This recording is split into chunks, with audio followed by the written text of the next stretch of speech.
When I get to thinking about slavery dread, all the struggles black men were through is well documented, it's true. Now the Europeans refuse to give to us black people what is due. Rasta always know this is a must, oh yes, cause it was prophesied by Marcus. When we blacks repatriate, how long must the black man wait to get reparation now? Tell me, you are not a West Indian, true son of an African, enslaved by Europeans, and want reparation now.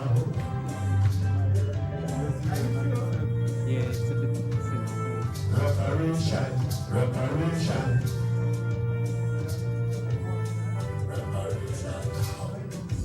My heart goes out to the nations. First we go to fight for our liberation. They said Toussaint was a rebel. He was leading the black struggle. So for burning down of plantations, he was held accountable. 80 was penalized in court, oh yes. To this day, the country is still bankrupt.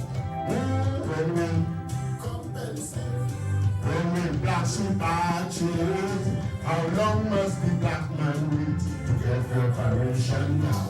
Tell me, who are not our There, West a Indian? performance by National Calypsonian of St. Lucia for Black, and that was at the St. Lucia 2016 colloquy on emancipation, reparations, Marcus Garvey, and the United Nations Decade for People of African Descent, held at the UWI Open Campus, Montfortune, Castries, St. Lucia. My name is Christopher Ram, and I welcome you to the next hour of discussion on Plain Talk. This program is Reparation for the Slave Trade, the case for Guyana. The guests on the program, Sister Panda Gayan, Sister Esther Giddens, and Mr. Eric Phillips of the Guyana Reparation Committee, a body made up of a number of African groups, all with the common objective of reparation for the consequence of the slave trade. As we all know, and as Sir Ron Saunders said it very articulately, the transatlantic slave trade and chattel slavery were flagrant crimes against humanity. Today, the Caribbean could have been much further along the road of social and economic development, even if half of the compensation given to slave owners had been given to slavery's victims 175 years ago. We know what Sir Ron was referring to there, of course, when slavery was abolished. Rather than recompense the slaves, it was the slave owners who benefited from the largesse from the British government. Welcome to Plain Talk. Thank you. As I understand it, the question of reparation for the victims of the slave trade has moral, political, and legal dimensions. Can we talk about them in any order? Maybe we can start with a moral case for reparation. Well, morally, it was the worst crime against humanity. It was dehumanization of a particular people. Their culture was taken away. They were treated brutally as chattel, as property. And just from a moral perspective, if you believe in all are born equal and that we are all human beings, there is a moral argument that this despicable crime should be addressed. And of course, in Durban in 2001, it was defined as a very despicable moral act.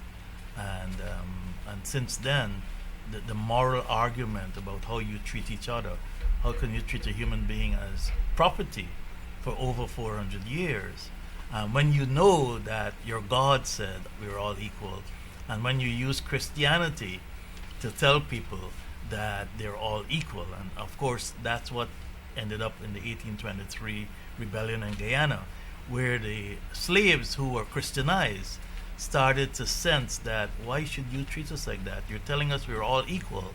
Yet when we go back from church, we are chattel. We are nothing. We don't even own our own children. We don't own our own names.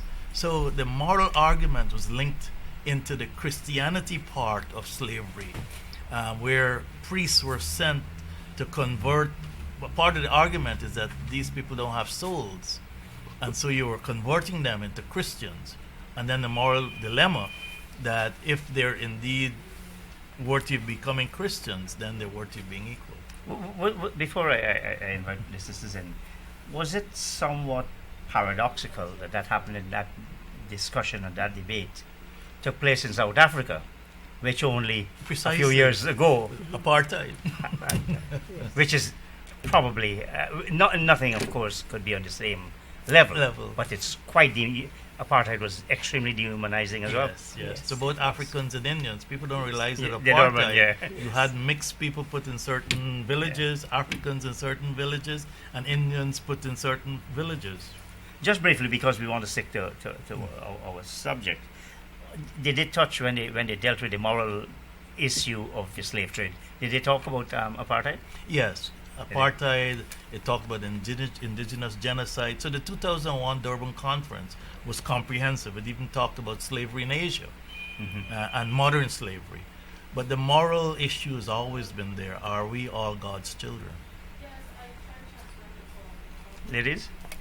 Yes, it was very dehumanizing, because one of the things with the moral aspect, not going back on what Brother Eric was saying, was the point that, especially as far as family were concerned, is that we were not allowed to have families. The structure of the family was destroyed. So you found that parents, as they said, we didn't own our children. The husband, you weren't allowed to marry. You weren't allowed to have a family. So the entire fabric of your culture was destroyed. You weren't allowed to speak your language. And if they caught you speaking, they would put hot coals in your mouth and all these sorts of things. So it was extremely, from a moral aspect, it destroyed the culture. Even though, there's certain things that you carry in the genes and you try to preserve. But as a holistic approach, that wasn't there. So it was extremely, from a moral point of view, it was very, very dehumanizing, because you couldn't marry, you didn't own the children, you couldn't practice your spirituality, you weren't allowed to read, you couldn't communicate in your own dialect with each other. So, from that aspect, I think it was really bad. Sister, you want to? Yes, it was dehumanizing to the effect that it took away our total identity. Our total identity, the total fabric of our existence was ripped apart, because our names were taken away, our traditional ways of communing and worshiping was taken away, and every important aspect that makes a people strong and vibrant was totally destroyed by the transatlantic slave trade. The political case for reparation. How do you define that political case? Political As opposed / legal, or No, political straight. We're coming to the legal. Okay, you want me to? I'll have my say, and Brother Eric could jump. Okay, politically, we have a strong case in that when slavery, when the forced labor on the plantations were no longer viable, they could not, because what had happened, Mr. Ram, is that after 1823, you had a passive resistance, a work to rule.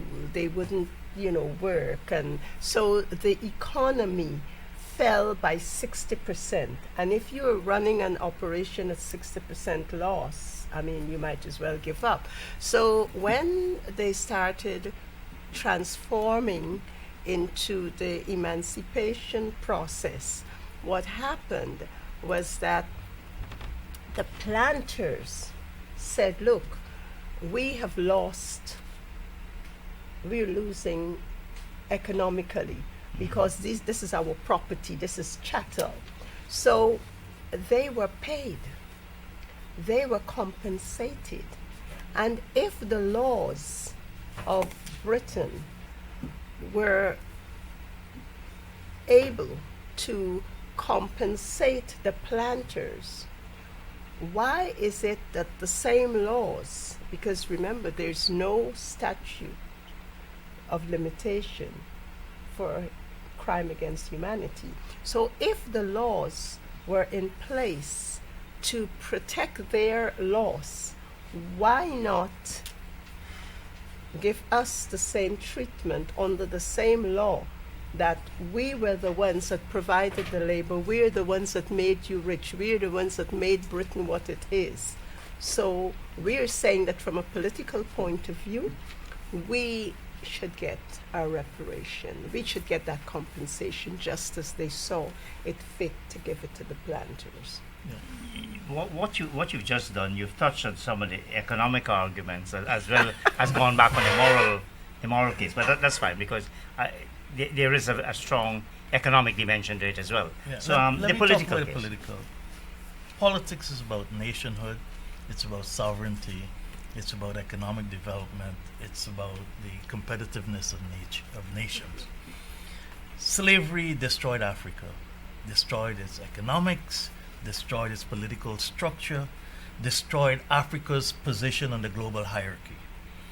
So, and coming with that politics, with that destruction, was this whole concept of racism, where people globally are looked at as being inferior, when prior to slavery, Africans were foremost in development. As a matter of fact, in 1492, just before Columbus landed here, the Moors were defeated. And the Moors had ruled Europe for 700 years in Spain and Gibraltar. So politically, it totally destroyed Africa, its politics, its culture, its economics, its identity, its role in the global marketplace. Take, for example, the destruction of population. In 1600, Europe and Africa had 100 million people each. 200 years later, the population of Europe grew to 235 million, and the population of Africa shrunk from 100 to 95. A loss of 240 million people. What does that do? A loss of 240 million people. How does that not destroy? How do you link that directly to the slave trade? Because surely the numbers couldn't be accounted for entirely by But this. this comes out of Britain's own encyclopedia of No. population. But I'm saying, First of all, if you look at those numbers you've just called. Yeah, let me show you how it happened. When you attacked a village of 200 people, as you follow the trail, how many died during the war? How many died as you transported them to the coast? How many died in the prisons at the coast? How many died during the transatlantic slave trade? How many died when they reached here? Remember, the lifespan was 12 years. Then their children, the women, they couldn't procreate. So when you look at all of that, there was a decrease of that 200 and something million over that period of time. Take Guyana. We're losing most of our people, and that's hindering us from development. It's hindering us from becoming politically mature. It's the same thing. Eric, do we get a little bit controversial or lose some of our argument? Because there were Africans who were also participating in that network of slavery. They were being paid Facilitators, to yes. facilitators. Yeah. But it was the British government, as Sir Hilary Beckles showed, that organized slavery, that encouraged it, that created laws to support it, and that benefited from it. And that's why in 1838, the 20 million pounds, which is today worth $18 billion, were paid to the citizens of Britain. Right? So, I can understand what you're saying, but the reality is it was organized crime, and the government, the private sector, the civil society, and the media were involved in this massive crime against humanity. Yes, it also politically influenced the decline of Africa, because we know that they didn't just pick up any individual and bring them here, any Africans. They brought rulers, they brought the skilled people, the artists, the technicians, the builders. Those were the people that they brought, the royalty, the rulers and their cabinets, and the skilled people. They brought the best people to the Caribbean in the transatlantic slavery, which was how they were able to sit down amongst themselves to divide up what we know as Africa today. Let me add another dimension. Sure. Africa was so depopulated that in 1888, 23 countries met, European countries in the USA, and further divided Africa. So today you have 23 countries in West Africa that speak French. You have South Africa, you have Ethiopia, owned by Italians, Portuguese, Germans, Belgians, British, Dutch, French. So that was a political destruction. We don't have directly, which probably because came, Africa was came so after, weak. after slavery. But because it was so weak, Yes. it was so depopulated Yes. that you could sit down and carve up 54 countries. You could sit down and change boundaries so that the Mau Mau, who used to be in 3 countries, are now in 6 or 1. Because that's how tribes were. The Maasai are in 3 countries instead of 1. So it really destabilized the entire nation. They created borders that historically never existed. And today you're seeing the same issue. Europe colonized Africa. And that's what Walter Rodney wrote about, how Europe underdeveloped Africa. You make the case about the politics. Yet when President Obama visited the Caribbean, I think it was in 2015? 2015. The Vice Chancellor of the University of the West Indies asked President Obama to join CARICOM's efforts at establishing a U.S. commission to examine the idea of reparations. What was President Obama's reaction, and what has come of that request? There is an African American Reparations Commission that was formed last year, March, and CARICOM had a joint session with them when they were formed. The President of the United States is the President of the United States. There are many forces there. As a matter of fact, there was a request to pardon Marcus Garvey. He has to go through a Congress, a Senate. He has to build consensus. And so, but did he indicate even then that, look, this is something the product of a black Kenyan father and a white American mother. This is something that I support. He's a consummate politician. He didn't answer the question directly.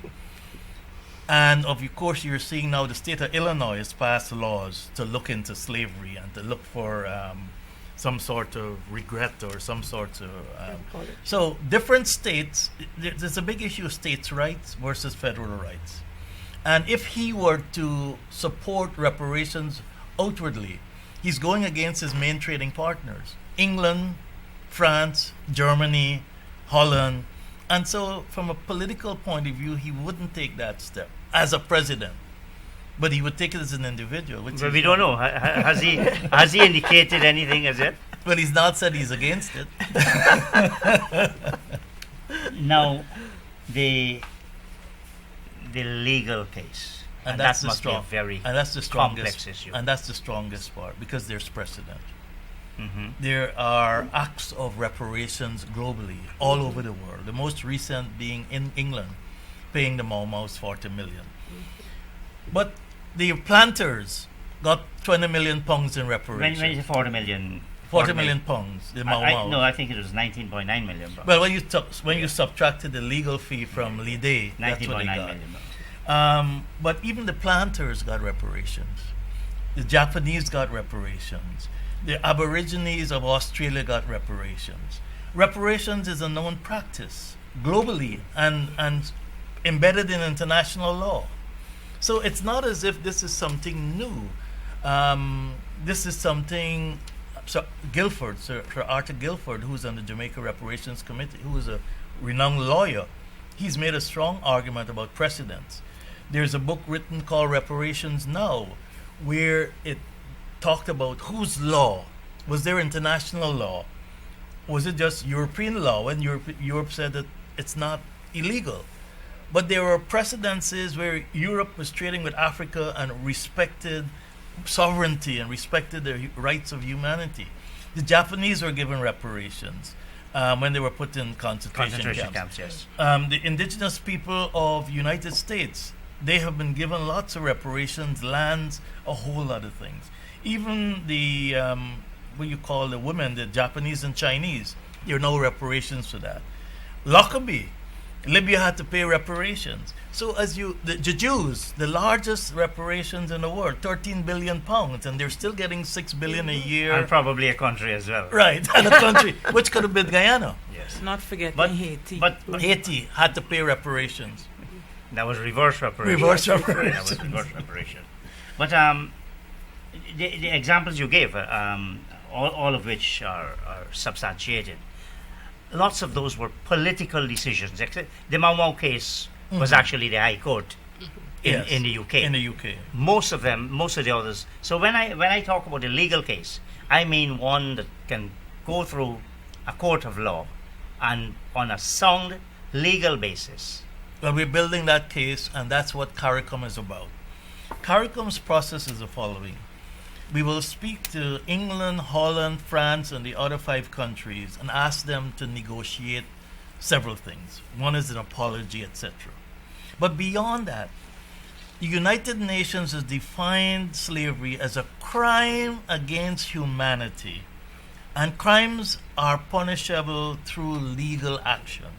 Having defined it as a crime that should have been and is a crime, you are setting up the legal precedents of, it's based in law. So it was a crime against humanity, it was murder, it was destruction, and there's no, there's no doubt that it's a crime.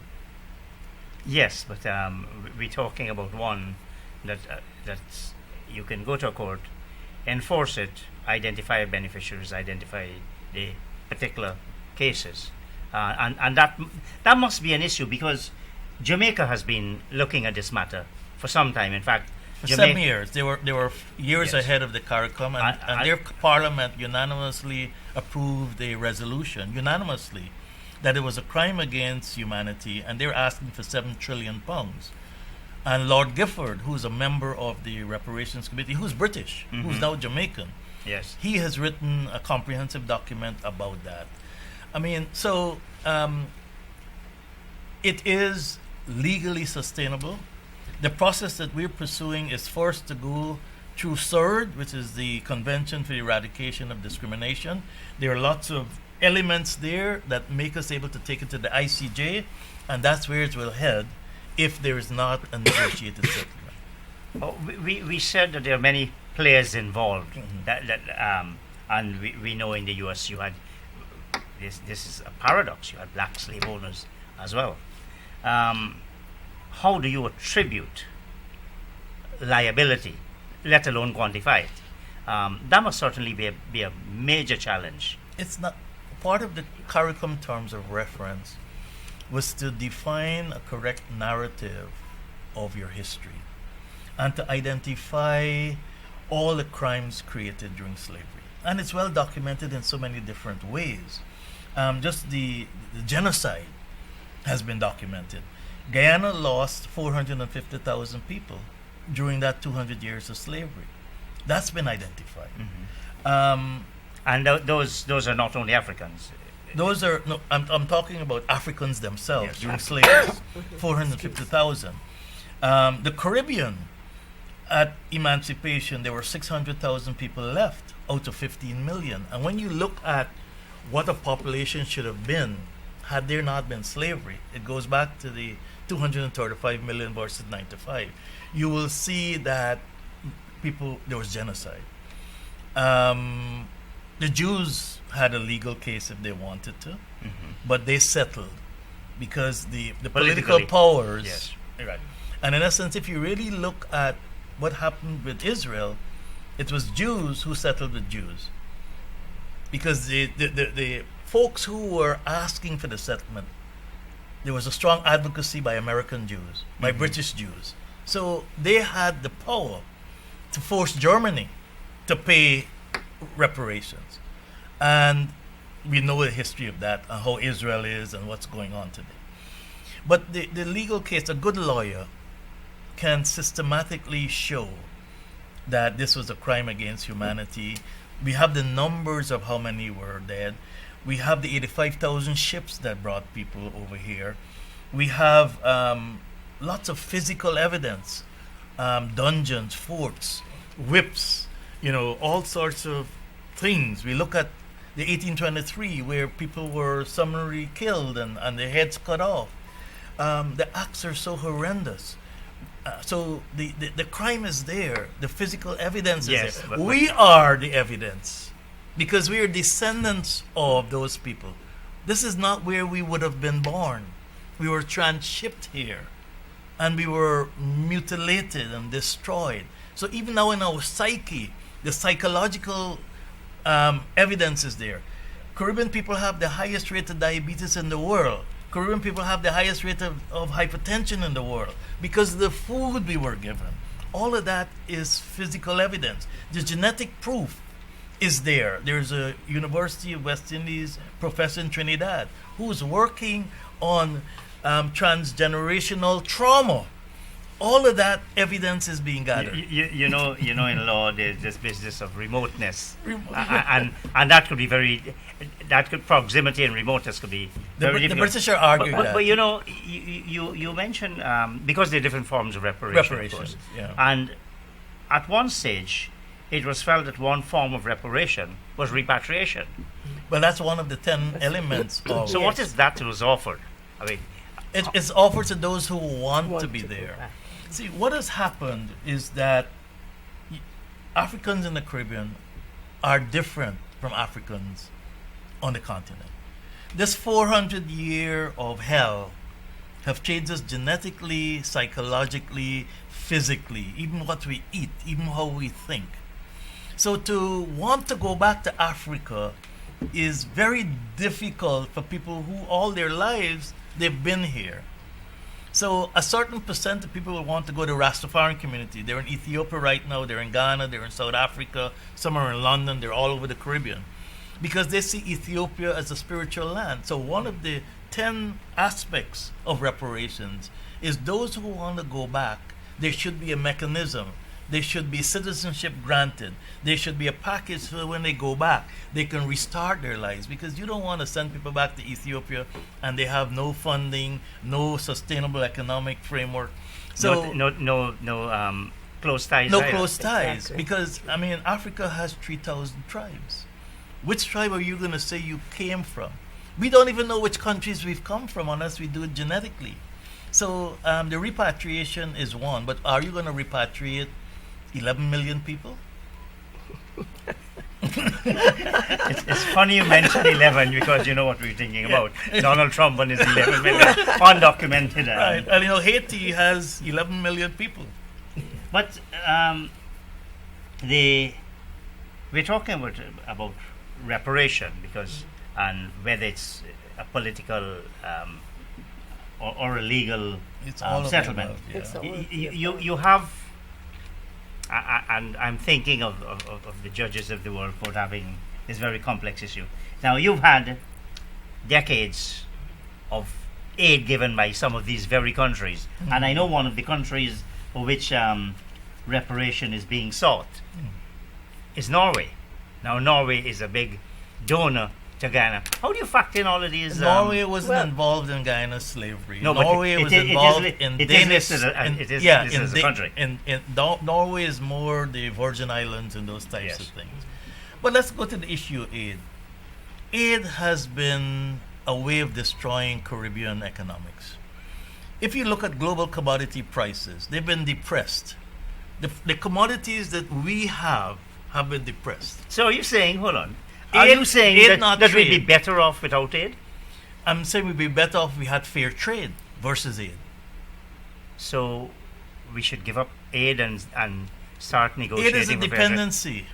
Not We want necessarily. better prices for our coffee. We want better prices for our sugar. We want better prices for our rice. We want better prices for our gold. We want better prices for our crops. So food is a basic need. And if you look at how the global commodity markets work, we are producers of commodities. Why are we producers of commodities? Because that system was put in place. Nothing was converted in a value-added chain in the Caribbean. Everything was shipped from Guyana and the Caribbean to there. All the energy sources, all the industrialization occurred in the mainland. So we're left now 100, 200 years ago with no industrial age. We never went through the industrial age. So, if you haven't gone through the industrial age, you don't have sustainable development. We're still agrarian. They had technology during the industrial age. They have power systems created. They have scientists. They took all of that. They left that in England and Europe, and we were just producers of raw material. And that process continues today. In Where we fact, can't That's value what I add was and thinking. export. in fact, they said not even a nail must be made in the Caribbean Right. at one time. But, Mr. Ram, aid has another side to it. We feel that when aid is given, it's just given and you can do as you like or whatever. But if you really examine, a lot of what was given to us as aid was really a loan. A lot of what was given by aid was also developing the very people that gave it to us. For example, when Nigeria got its telephone system that was given in the form of an aid, it's because England had changed over to STD. So they took the old phones and sent them down there in the form of aid. But with it came this. All the repairs have got to be done by British technicians, and they have to be paid so much for X amount of years. So what has happened is that even though it seems that you're getting an aid, Tied aid. pardon? It's tied aid. It's tied aid. Yeah. So we have to look at all these angles. If So you want China to give you a loan, you have to use Chinese companies or Chinese consultants. It's a practice. So but It's China re- did not engage No, in I'm the just- slave trade in the Caribbean. No, but So- I'm just saying it's a general principle. you're When you saying get the aid, principle. it really benefits the donor country. But I want to take up 2 points you make, Eric. One is you want better trade and better prices. Lots of these commodities are, of course, determined by market forces. Who Lots controls of the these. market? Who makes those decisions? Europe, the stock No. exchange. Producers also can play a big part. As we know, OPEC at one point said enough is enough. Because And they took control of the market. So there's a lot that look what we happened probably to could have bauxite. done. Look what happened to bauxite. We had the best bauxite in the world, RAS. Yes. We nationalized. What happened? They took the market away. Exactly. It's who owns the market. I don't think that's a fair It's who comment. owns the market. I think China came in as a big player in that type of bauxite. But the other issue, and we don't want to go off this topic, but we've had independence for decades. Nobody can. You mentioned nail, yes, indeed, but surely we can do it now. Surely we had a strong industrial base post independence. After the program freed clothing house, we did quite well. But in some we had areas. nothing that was exportable. No, but we were talking about satisfying the local market. Burnham attempted Yeah. to meet lots of those needs. Yeah. Why did we? So we abandoned. We have to accept some responsibility for We what have has to happened to us as accept well. some responsibility, but they are what we may call legacy issues. Even our political system is a legacy issue that's destroying us today, the Westminster system. Our educational system is a legacy system. Christianity is a legacy system. All of these are things that are left with us. Racism is a legacy issue. So all of these are issues that came out of slavery. I don't, The mind, all you no, need to do is to control no, the mind. but you had racism. You had racism among tribes. Racism was different created types. by Europe to justify. And we've written a 40-page document in it. Yeah. For racism was a way of justifying why you can dehumanize But one isn't race. Isn't it correct to say that historically there has been racism, different forms of discrimination between the conquerors and the vanquished, between the majority But during tribe the and the small during the Yeah, slave but- trade, it became systematized, and even today, there's a global hierarchy of race, of which Africans are at the bottom with indigenous people. But even though you had that discrimination, it was nothing in as the slave trade. You might have had, and it happened all over the world. If I conquered you, I would probably put you to work for me or whatever. But it was a different. I mean, Christopher, it was so. It was such a situation that even someone that was conquered could marry someone into the group or tribe, for want of a better, I call them nations, that captured them, because it was a different system. It was nothing like we had with chattel slavery. Chattel slavery is the worst thing that has ever happened on this planet Earth. It is totally, totally different. And what is so sad about it is that, you know, as Brother Eric said, they have set up systems in place to justify what they did, in that even today it is still on the books in America where someone like me and Brother Eric and Sister are still considered true 3/5 of a human being. It has never gotten off of the books. Chris, let me just reveal one Sure. lasting psychological issue Okay. that's racism. Chinese wake up or pray to a Chinese god. Mm-hmm. Indians pray to an Indian god. White people pray to a white god. Black people are praying to To everybody. the same God. Do you know what that does to you psychologically? Where you are not good enough to have your own gods when you and you were here first. So if there was truly a God and we made in God's image, we should have a black God because we were the first. History has shown that. Science has shown So that. who's prevented that? Christianity, Europeans. part of the That other was- dimension of slavery. That was a control mechanism. And, Mr. Ram, when slavery was abolished and Queen Victoria was asked, how can you abolish slavery? How are you going to control these people? She lifted the Bible and she said, with this. And that is recorded. That is history. That is fact. She said she would control us with the Bible. But of course she didn't. Well, And in fact, Bible has, again, because it's a we did- paradox. yeah, it's a Because paradox. the Christianity, and as you said, Eric, the fact that you went to the church and you learned about equality, Yeah. and I mean Reverend John Smith and we all right, read in all of these. 1823, right? They played their part as well Yes. in the abolition of slavery. Yes, I think everybody has got to take some of the blame, and I mean when I say everybody, those who were involved and those who helped to bring about its demise ought to be given the credit. Yeah. I know this is a favorite issue for you, Eric, but I'm going to.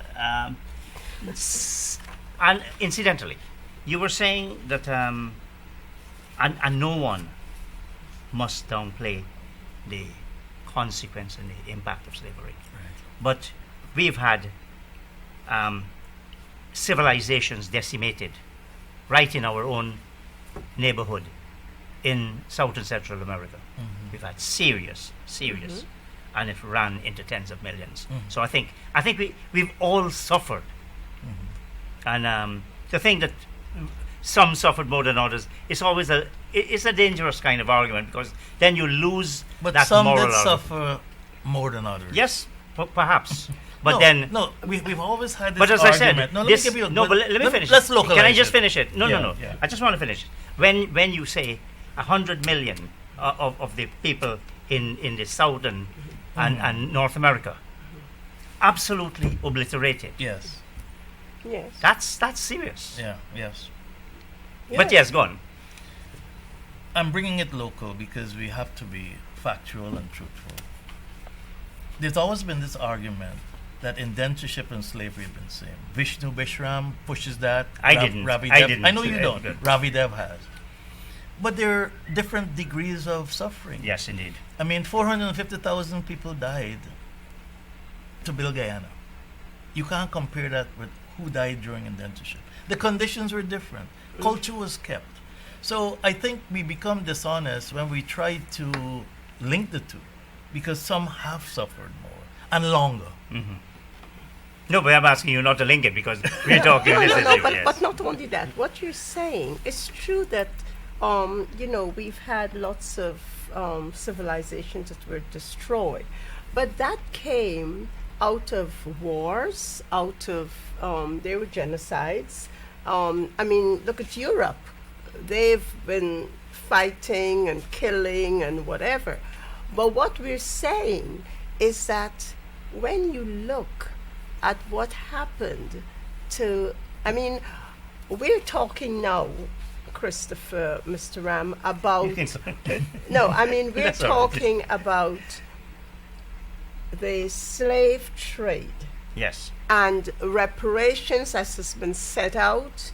As we talked about the Durban Declaration and the United Nations mandate that was given, because we're in the decade right now, and the United Nations has given 10 years simply because of the atrocities that transpired during the slave trade and indigenous genocide.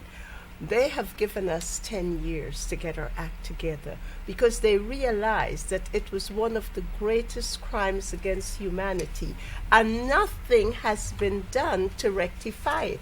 Yes, we've had 6 million European Jewish people that were in the gas chamber, but they have been given all their reparations. They even have a museum in Washington, D.C. for an atrocity that did not happen in Washington, D.C.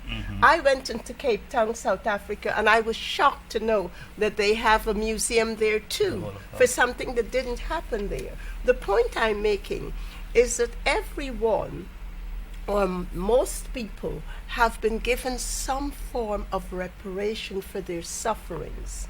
But Africans who went through the slave trade have not been given reparations. Well, I mentioned one of the leading blacks, Mr. Obama, who has not championed the cause. I'm not sure Nelson Mandela championed any such cause either. But Nelson Mandela fought apartheid. Which yes, is apartheid, which but it's is not the same thing. Yes, but he It's did the same thing. he did make reparation for slavery, part of his platform. Because they weren't enslaved. Yes. Well, but he was a person who transcended South Africa. Yeah. But let's get on. So we're suggesting that there's a heavy political element in this issue. Now, and you are indicating a strong case for Guyana. Yeah. Now, if it is a political case, then the President Granger, must be a key player. Have you approached President Granger and his administration for their support in relation to reparation? We've done the following. We've put together our case in 5 booklets. We have articulated what we're seeking in reparations. We've shared that with the President in May. We've shared it with the Attorney General in May. We're just about to publish a book, 84 pages, that deals with the 5 dimensions of it, including our claim. That will be shared with the media and with every race in Guyana. Because one of the issues we're faced with is a misunderstanding of what we're arguing. One of the things we're missing is true knowledge of what happened. For example... But I go back to the President. Yeah. The President is himself a historian. Yes, he's a knows well. politician as well. Yes. Now, what has been his position historically on this question of reparation? He for African articulated that in the last month. Well, in May 20th. May 20th, he So are you went- suggesting he's a late comer to this issue then? No, no, no. Well, if it's only never, May. he never had the platform to discuss Of course it. he's had the platform. He was president of Guyana. Of course. Let me argue this. Let me Go on. we Go on, Eric. We're being unjust to the president. The president inherited a mess with a coalition, and he set about to do certain things to make things right. He came out with a 10-point plan for Amerindians. He did that, and there's a lot of budget support for that. He was at the launch, the keynote speaker in 2015, just prior to the election, at the launch of the International Decade for People of African Descent, which the Reparations Committee created and launched. He said to us, follow the CARICOM terms of reference, and when you're done, bring the information. It took us 3 years to do the research. We've finished that research. It's in these booklets. It's going to be in this magazine. He's just received it. He has a cabinet. He has to share that with cabinet. He has a parliament. He has to share But he it. must have some passion. We're saying that there was a strong moral element to this. But he, A strong, I'm saying this what is he's not about done. a- On May 20th, he stood in front of the world Okay. and made a speech about reparations Yes, he did. to all of CARICOM and to the world. I want to refer you to a BBC report of March 27, 2007, in which then President Barjagdeo has called for European nations to pay reparations for the horrors of the slave trade. Did AGDA or any of the African organizations in Ghana support Barjagdeo in that call? We wrote him a letter, and that's why he said that, and I can bring that letter. Because 2007 was the 200th anniversary of the of getting rid of the slave trade. Of that the 200th anniversary. And we have 4 booklets that we sent to So him. he's in fact the first president of Ghana. Whether and as Yes, you said, he was he president was the at first the time. president. He was the first president that did it, Right, but- regardless of whether. But you have to have context, because Yeah. it was only in 2001 that the Durban Declaration said it was a crime against humanity. Now, And he was the first president after that. well, it didn't need the Durban Declaration to tell you that what happened then. But no one spoke about it before. Now, then. given that he was so foremost and advanced in advocating it, would he be one of your champions? The former president of Ghana is a very political animal. He's fighting desperately for his political life.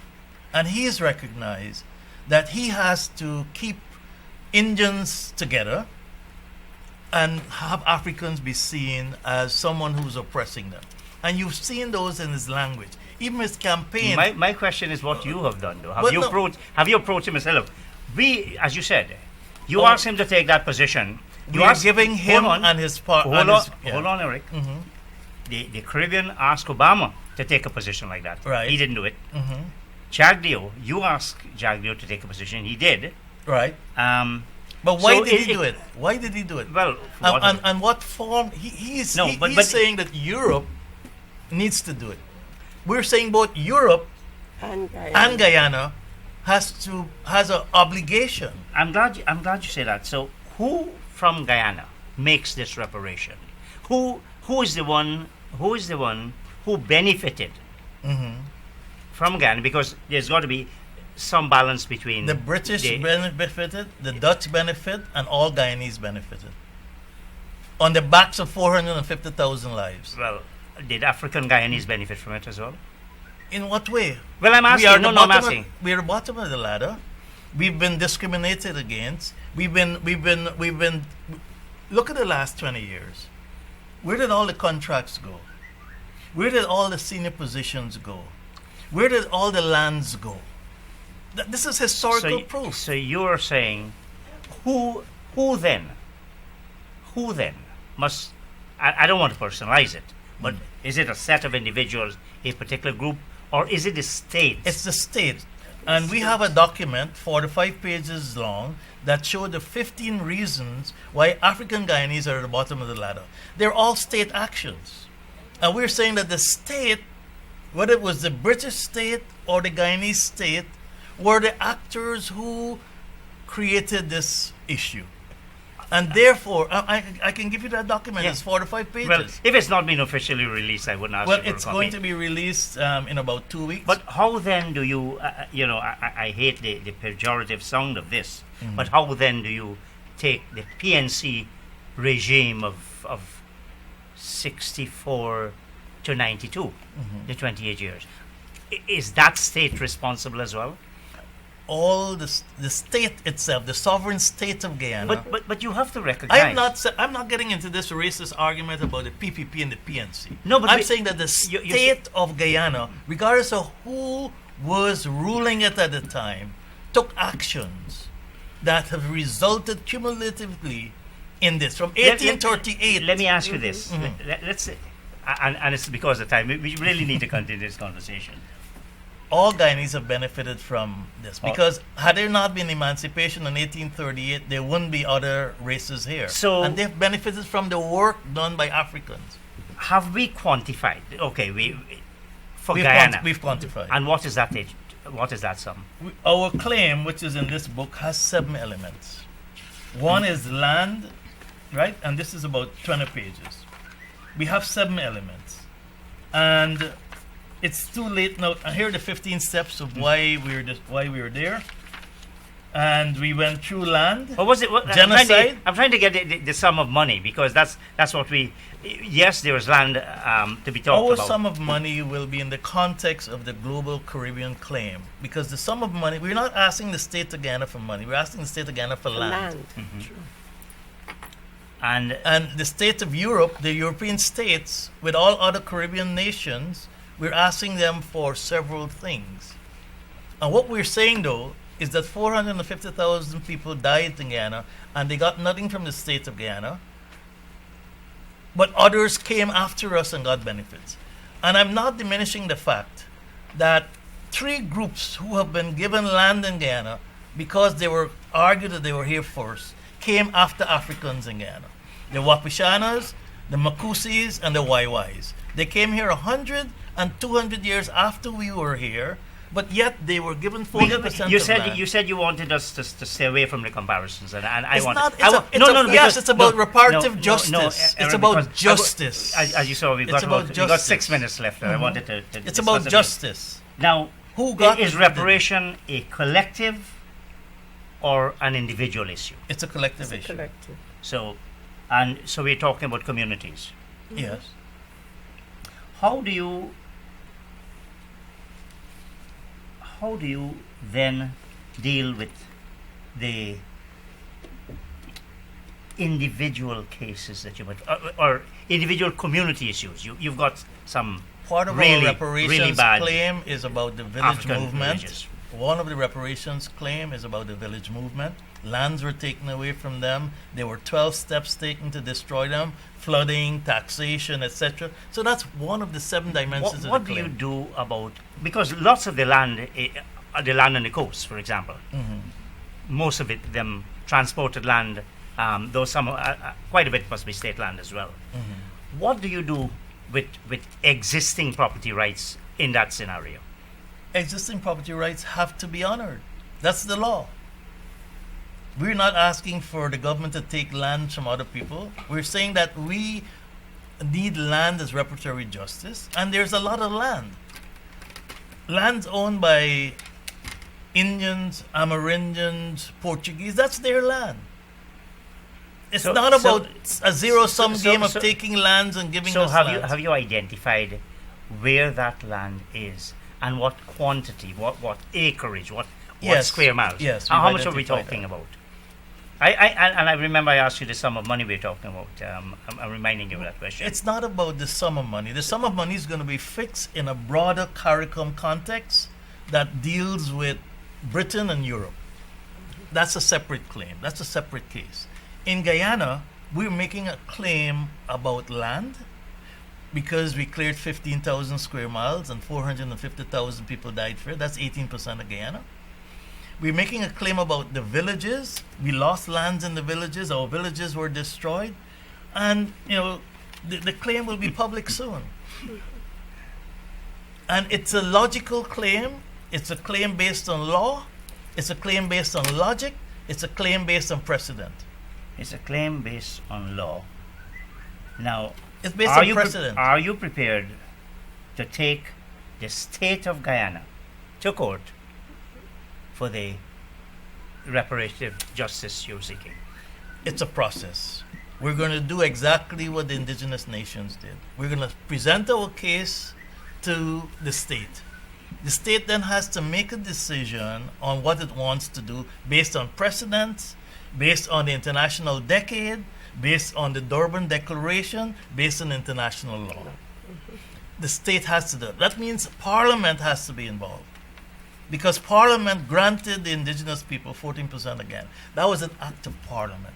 We want the same process, with the same logic.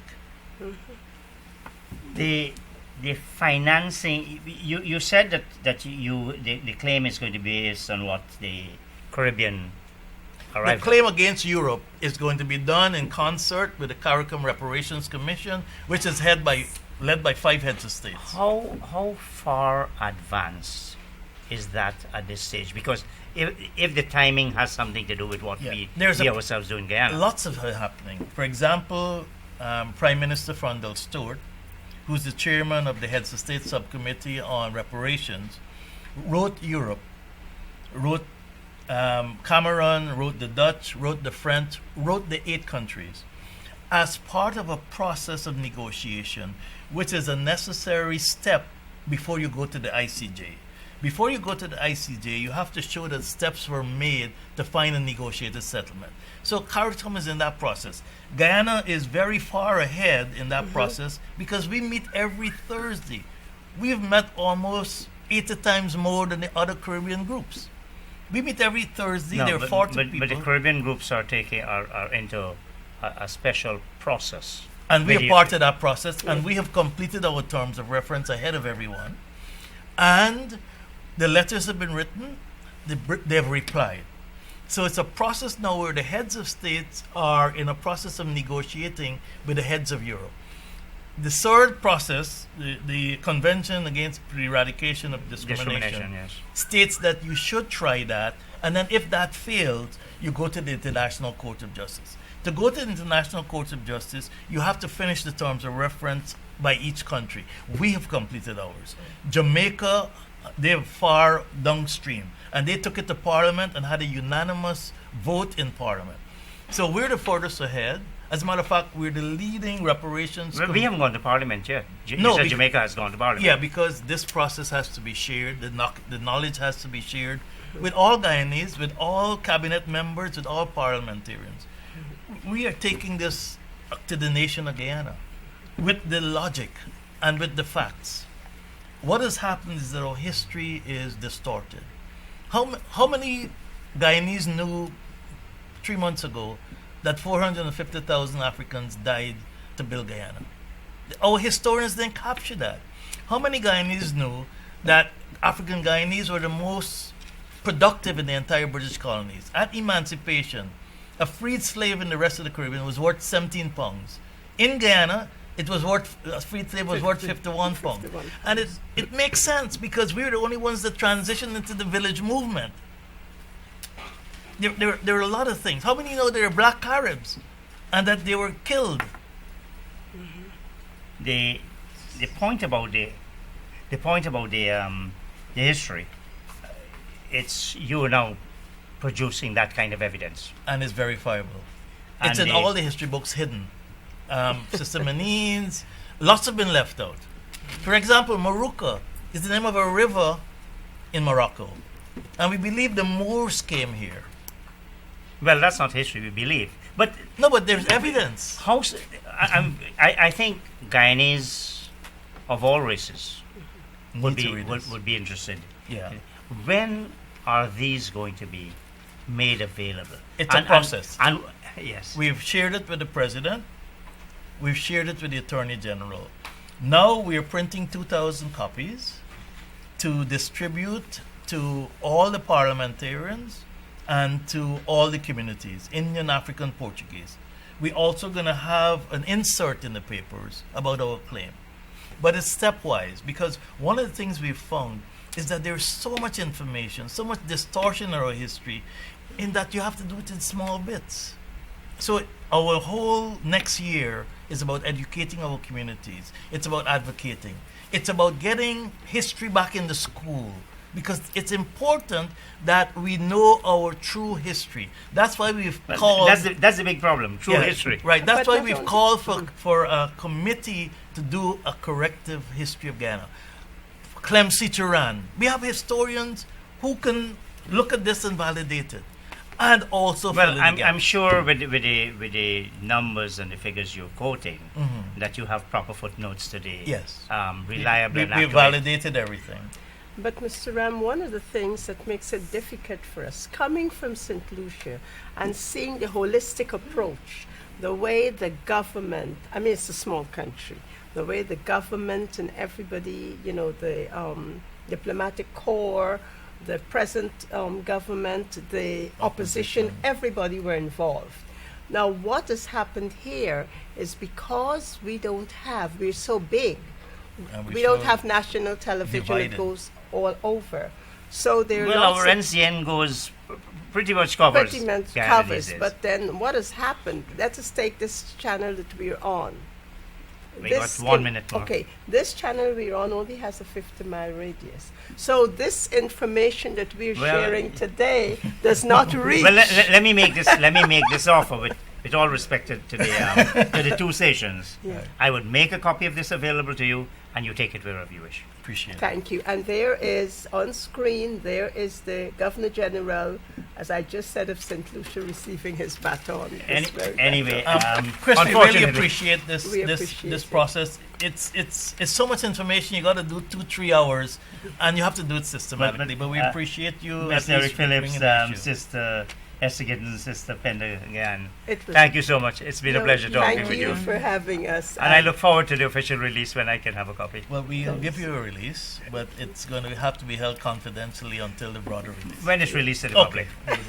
Thank you so much again. Thank you so All the very best. much. Thank you. Thank you. Pleasure, Chris, as usual. Thank you. It's been wonderful. Thank you so very much. The This fight is our is- mic. Operators and viewers, good night. See you next week. This is our